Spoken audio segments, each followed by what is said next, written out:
honestly, I just pity those women. I honestly do, because the whole thing with that is this construct of that women can't get along, women are bitchy, women are catty, and now you are priding yourself on saying, I'm not like them. I'm not like other women. I'm one of the cool ones. I'm one of the good ones. I'm one of the ones that the guys want to be around, because I'm not like the rest of them. And by doing that, but whenever you have that sort of dynamic, there's a superiority and there's an inferiority, and you are literally subjecting your whole gender to, they're not quite there, but I am, because I get to be with the guys, which shows that I've kind of overcome the things that hold women, or the things that make women undesirable in terms of how they interact within their friendships. And I just think it's a very sad way to think, because whatever your relationship has been with women, you haven't been friends with every woman.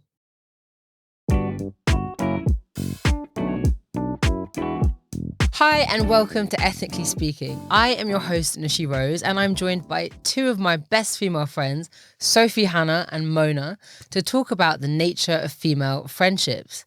So to kick off this conversation today, guys, I want to know why you think it is some women find it hard to befriend each other. I don't actually know why that is, because I always find it strange when women self-proclaim to be women that don't have female friends. Like, I don't really get on with other women. All my friends are guys, and I'm like, that sounds like a you problem, because I don't feel like every single female friend that you've had has been problematic. Agreed. I find that very, very strange. And even though I think that you don't have to share similar experiences in order to have a close relationship, having a sisterhood is very important.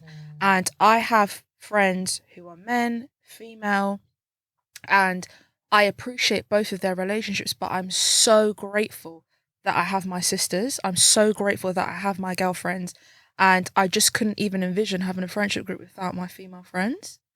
I've never struggled to make female friends.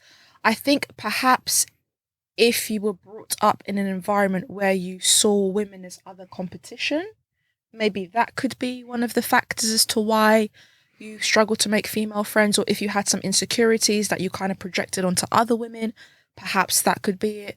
Maybe the way society pits women against one another. I'm just throwing some hypotheses out there. These are things that I've dealt with. I'm trying to look at it from a different lens. What do you think? Sophie, what are you thinking? I guess I had a problem with the question in the first place, because it makes an assumption that this is something that women struggle with, or there are so many women out there who just feel like they can't be friends with other women, or they find it difficult to. And I feel the same. Like, female friendships to me are just so important. Like, there's something about womanhood and female friendship, or women's friendships, that you just can't replicate. I feel like I can't get the same thing from a guy. I can't get the same thing from my husband. Like, there is something that I can only get from talking to other women about things that only women can know and experience. So when we talk about the difficulties that we have, I also think it's because of various different reasons and various different things that are going on. And I feel really sorry for the women who feel like that, to be honest, because I feel like you're actually missing out. But okay, even though I asked the question, I have to say, like, I do have some issues with my own question, which is when we talk about female friendships or having, we're kind of like categorizing all women as one block. Like, you know what I mean? Like, I'm different to you, you're different to me, we're different to you. Like, it's not as if we all, as women, have exactly the same perspective, behaviors. And all of our female friendships are, of course, like completely different in nature as well. So why then do we say, even though our lived experience shows to us that our female friendships are diverse and different, and some are like the people you call when you want to go clubbing, the others when you want to have a quiet drink, somebody else when something terrible has befallen you, like whatever it is, that we know they're diverse. So why then do we categorize them into the same group? And is that gendered? So is it because we tend to restrict the way we view women? Is it because we do kind of simplify them and kind of give them this two-dimensional identity? We give ourselves and demean ourselves by giving other women a two-dimensional identity, and that then feeds into these other tropes, like the homewrecker, the woman who only befriends men because she's trying to see herself as a sex object, or be flirtatious, or steal someone else's man, or take somebody else's job opportunity. So I wonder if you guys also kind of feel that same way. Like, do you think the question is, gendered, or is the way we view female friendships kind of infused with this kind of sexism or misogyny? I feel like I have a very good grasp of what it means to be a strong female and a weak female. I'm not going to lie. I've been on both sides of the spectrum. And I think that the rhetoric of women being bitchy, catty, I think that stems from men. I'm not going to lie. And I think that then plays in women's mind. And if they perhaps act in a particular way, I think it's because of a narrative that they've been conditioned to believe.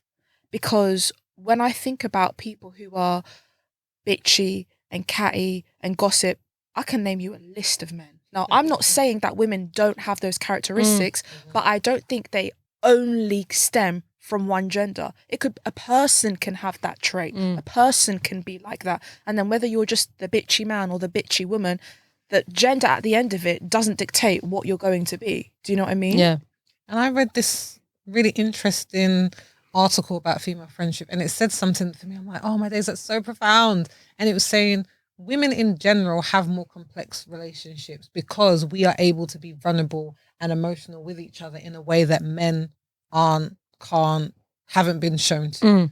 Generally, I think men can have those, but I think it is probably a little bit more difficult and a little bit more rare, where most women in some point in their life have had a relationship with a woman where they've been vulnerable and open and honest. And because of that, they by nature are going to be more challenging because they're just more complex. And I definitely think I see that in female friendships. And I think that female friendships, as any friendship, but I can only speak as a woman, so that's why I'm speaking about it from this perspective, is that they can change and be difficult and be more difficult. I definitely feel as I've gotten older because life changes. And I've had friends who have drifted away. I've had friends who we've outgrown each other. I've found friends who we realised were not good for each other, or for one of the other of us, we weren't good for each other. I've moved cities in the past couple of years, and that's affected my friendships as well. So I think a lot of things can happen within the dynamics of a woman's friendship that can make it different. But I definitely think I'm in a place now where I really miss women's friendships because I've had all those things of close friends and I breaking up or moving cities and being distant. Like, I really, really miss having close women friends because, like, I'm so connected to women. Like, I'm so connected to women. So I do think some of it is sexist and misogynistic in terms of how we berate women's friendships as if they're less than, or that we don't know how to have them, when, to be honest, we're having the deeper relationships. I just want to add my 2 pence on that. I think men's relationship with each other seems to be seen as less than, and I don't actually think that's fair, because a lot of men's friendship, especially if they've had them from childhood, they're really quite strong. They've got really strong, like, brotherhood. Strong, yes. Vulnerable is what I'm contesting. That's what I'm contesting. Like, yeah, like, guys can be friends, so I've known him since I was 5. And I'm just like, and how many of them know about that dark period that you went through, and how of them know what your fears are and what you're scared of, and how worried you are about your job, or you're worried about your business, or how, like, do you share those bits? Like, are you able to call him up, like, in tears and be like, brother, I just don't know what I'm going to do, or through your heartbreak? And I guess that's what I'm talking about. Like, the depth of friendships I see is more apparent, in my opinion, with women than it is with men. I think it's more difficult for them to go there, but that's only because I think they are socially conditioned to be like, you're not supposed to be emotional. So there's a theory that some people say, not myself.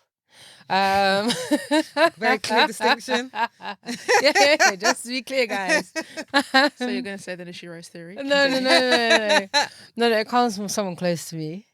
Okay. But they say that so I was having this conversation, in preparation for our conversation. I was like, am I the only person that doesn't trust, especially if I'm in a relationship? I don't want my partner to be friends with a woman who's only friends with men. And then I was like, but is this because I am actually, why do I think this? What is my fear here? You know what I mean? Like, is it actually, am I being misogynistic by casting this woman who doesn't exist even? So I'm like, this mythical woman, I'm therefore already typecasting her into a trope or like role that has been created by men to create competition amongst women. in my view. So I was like, okay, am I doing this or is there something else? And I was speaking to someone about this and they said, there's a very famous theory, and which is that the reason you don't trust women who kind of behave in that way is actually because it suggests that they can only ever see themselves in a sexual role. And so to kind of befriend anybody or to have anybody in their kind of close circle, they have to have that kind of, I guess it's the same thing, like you don't believe that men or women can ever be friends. There has to be like something there. So if you believe that theory, which most people do, and I think there's a lot of evidence to kind of suggest that you can't ever be friends, there has to always be a kind of undercurrent of something, some kind of sexual tension, even if it's not conscious. That person, that woman has to have that with everybody that they know to even sort of form a connection. And that's why you feel that fear or anxiety if they're friends with your partner, because you recognize that instinctively that they're kind of creating that weird sort of unspoken, maybe even unconscious sexual connection with your partner. But I don't know if you guys, what's your view of that? Do you think that is a misogynistic perspective in the first place? I think there's a lot to unpack in that. This hypothetical woman who doesn't exist, depending on how she presented herself, because I've met women who straight off the bat have almost said it in like a prideful way, like, I don't really have female friends, I get along with men more, girls have never really liked me in school, I've just always gravitated to men, whatever their CV of lists is about why they're not friends with women. I forget about my partner, who I don't have, not trusting partner, yeah? him, my mythical partner, mythical podcast today. Does anyone exist in this show? Are we even real? Forget about me not trusting her around my partner. I don't trust you around me because you're already coming for me or women saying that you don't get along with women. Yeah. So that's already put me on the defense. So forget about my partner. I don't trust you with me, because women who present themselves in that manner, who are proud to not be friends with other women and really benefit off the fact that they have loads of male friends and not female friends, you're already giving me a vibe as if to tell me you're not here for us being a team. Now, if it's a fact where I met a girl and we were chit-chatting and it just so happened to be that I noticed her best friend was a guy, her large friendship group is boys, for whatever reason that is, that's a different kettle of fish, because sometimes you just gravitate towards people and it's just the way that it is. There's a difference between gravitating to it unconsciously and then wearing it as a badge and putting it in people's faces, like the conversation we had before about someone being vegan or whatever. Sometimes it's the first thing that people lead with, and it's like, I actually don't care. I don't really care if you have 100 male friends or 100 female friends. It's only my business when you make it like it's a problem, and I'm like, okay, and what do you want me to do with this information? Because you're not coming across friendly. Yeah, I think we actually had that vegan talk over lunch. But I think I definitely agree, because when women say that about, I'm only really friends with guys, I don't really get on with girls, they're kind of bitchy and stuff.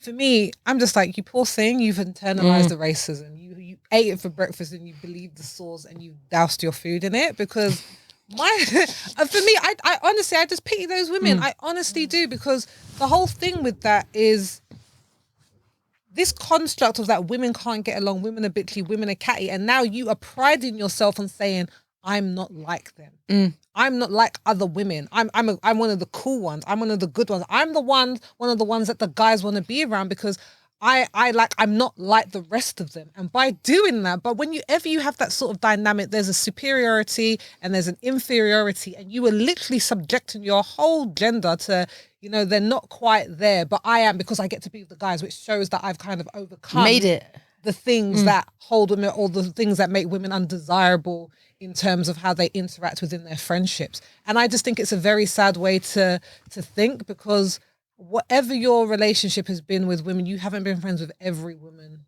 in the world in order for you to be having this thing. And I think for some women, I think it can just be perhaps upbringing. So Julie Adenwa, she's a presenter and she's like a DJ, and she was talking about how she always pretty much had male friends, and then she got a group of female friends, and she was like, there was a whole world of things she didn't even know. Like, she went one day, funniest thing. Julia Skepta's brother, Skepta's sister. Skepta's sister, yeah, and Jamie's sister. And she was saying how she went out for dinner with female friends, and it's this new group of female friends that she has, and they were talking about going to the toilet or whatever. And it came up for her when they're talking about pulling your knickers down to go toilet. And she said she thought you had to pull your knickers all the way to the floor in order to wee as a woman. And they were just like, what? And they were like, just put it down to like your thigh, to your knee. And she was like, no, that's not true. They were like, what are you talking about? And she said she went to the bathroom then and tried, and she was like, oh my gosh, I did not know you could go to the toilet this way. She thought this whole time that you had to put it all the way. Surely, like, we all knew that without discussing it, though. I'm not saying that. Let me clarify. My friends didn't teach me that. I'm not saying that's something you can only learn around women, but she was saying something even like that. Yeah, she was just like, just little things that you learn or that you interact with women and you find that things to be able to have that. And so just being able to have that sort of vulnerable, weird conversation with other women, she had missed out on having these opportunities because she hadn't really had female friendships. And now she was talking about she thinks female friendships are great and this and that. So for me, I think that there is a certain understanding that a man is never going to be able to talk to you about what your period is like. A man is never going to be able to talk to you about, you know, when your bra's cutting into your side, when you've got a strapless bra on, or being in your friend's wedding and wearing a bridesmaid's dress that you hate, or all these things that are just really linked to being a woman, in my opinion, and these experiences that we have, and some of them go even deeper than that, like having your heart broken, sleeping with a guy for the first time, not enjoying it, how to be open with them in the bedroom about what it is that you do like all these things that you miss out on. And like I said, I'm just really sad when women feel like my life is better without that, because I'm like, on any level, how could it possibly be?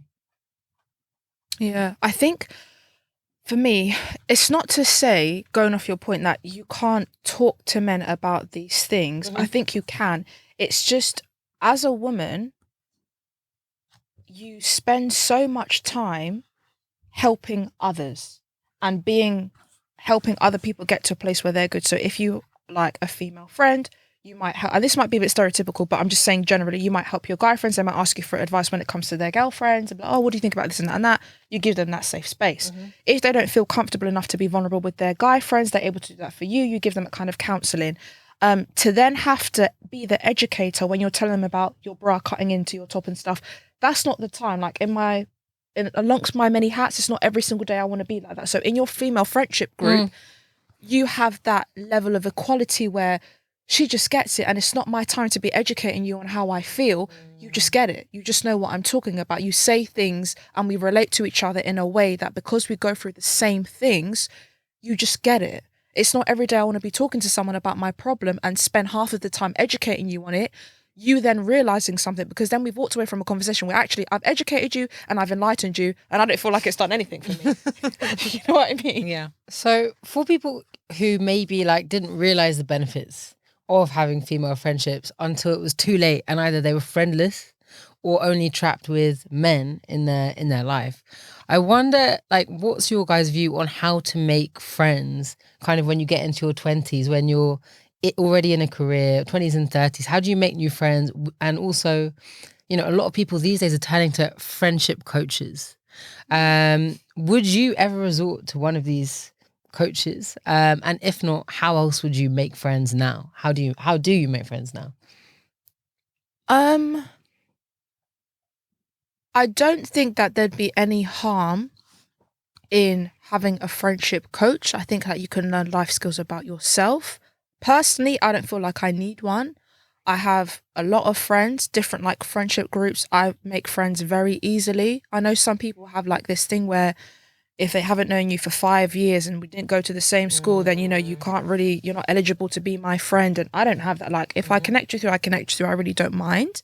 I think for someone who is like later on in life and they maybe perhaps don't have any female friends, I don't think it's ever too late. It's never too late. And you can always find yourself a sister. Like, there's so many good women and you just meet them organically, you know? I think when you're 20 plus, you can meet someone at a party. You can meet someone, like, if you're doing like extra activities, pottery class, live art. I don't know what people do these days. I've just joined a knitting class, so let's see who I find there. But whatever you do, I think you can find someone. It's just about being like organic. But I think the biggest thing is just being in a place where you are okay. Because if you're just wanting a female friend just because you want a female friend, I mean, just wanting something for the sake of wanting it, it's never really going to go well, is it? So it's just about making sure your intentions are right. I think it's I think it is probably like I agree with everything that you're saying. In terms of having a friendship coach, I think I originally thought no. Because I'm just like, but I think that was more so like it would be like the pride of like having to go to someone who's like, I'm really struggling to make friends. Can you tell me how? But when I read about it, because I did read an article talking about friendship coaching, it was really talking about, I guess, being more proactive, making sure not waiting for friends to come to you. And it's something that I really, really resonated with because I am not somebody that makes friends that easily. Like I think I'm definitely someone you warm up to over time. I'm not the person who you meet once like that is a great person that I want to be friends with because I think I'm quite introverted, if you can believe it or not. I am seriously. I'm very You're so shy.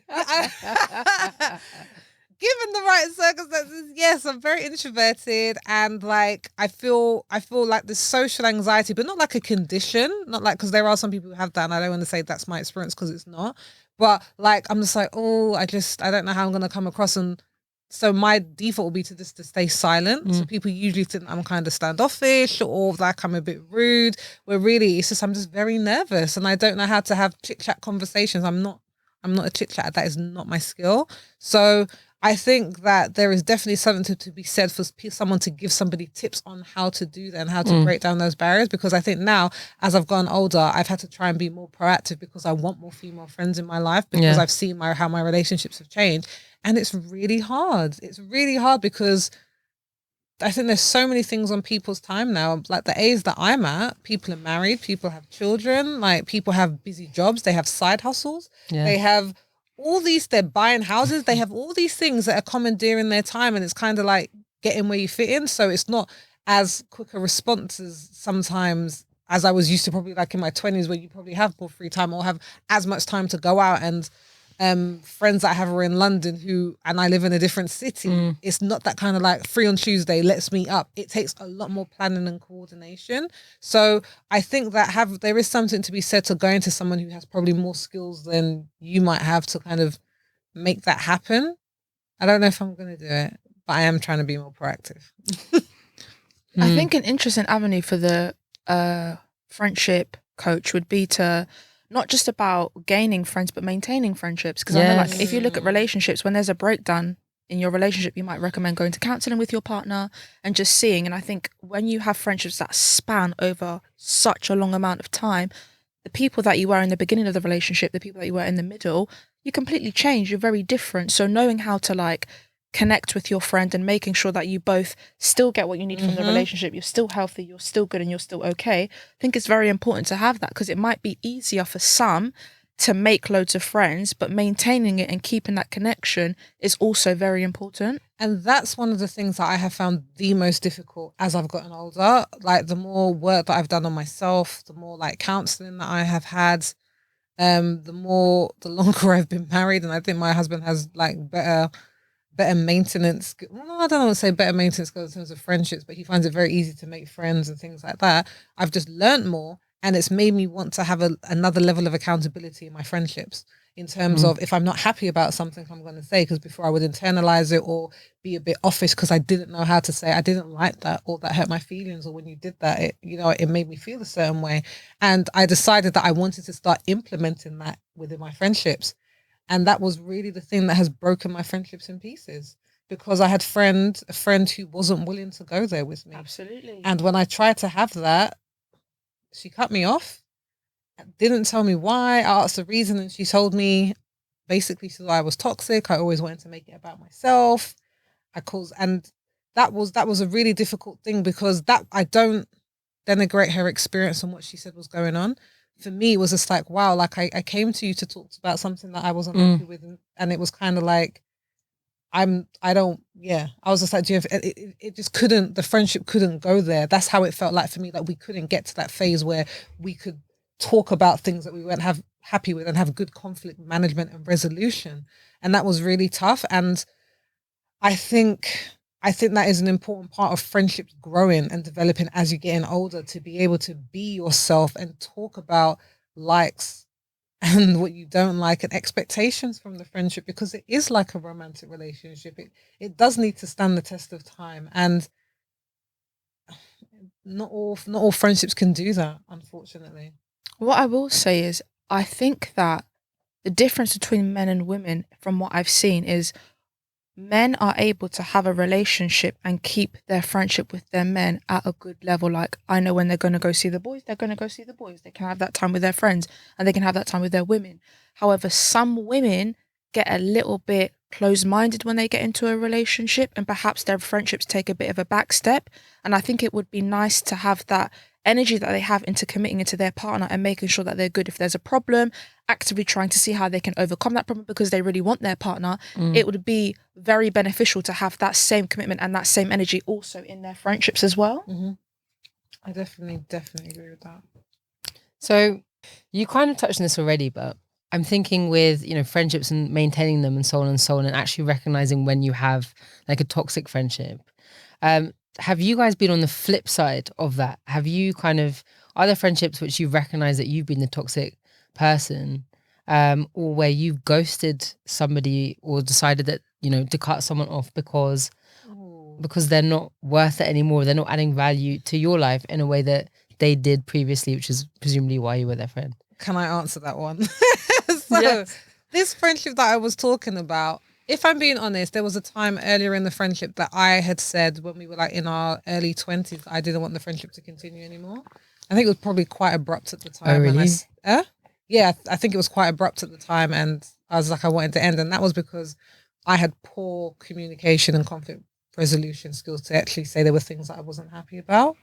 And I didn't feel like I could say those things and that the friendship would be okay. And that was something that I needed to be aware of when we became friends later. And we went ups and downs, and it was difficult because I still don't think there was the level of honesty that we needed in order to maintain it. And then when it got better and I decided that I wanted to do that, the friendship broke down, and now it's never going to be repaired. And she said that she felt that I was toxic, and every time I was around me, I was the toxic person. And I actually talked about this with people because it was a really tough thing. And I guess I had to come to the realization that, number one, it takes two people to make a relationship and a friendship.